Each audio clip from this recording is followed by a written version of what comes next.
M यहा.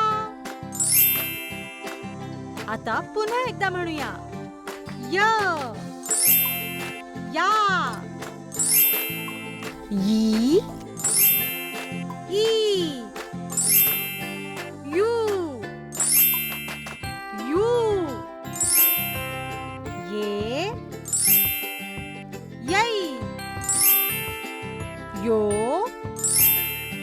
यौ. M यहा. आता पटापट बोलूया. य या. E E.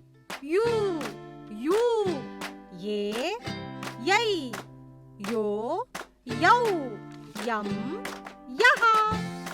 पुढील अक्षर शिकण्यासाठी चॅनलला सबस्क्राईब करा. डुग्गू टीव्हीचा हा व्हिडिओ तुम्हाला आवडल्यास शेअर आणि लाईक करा.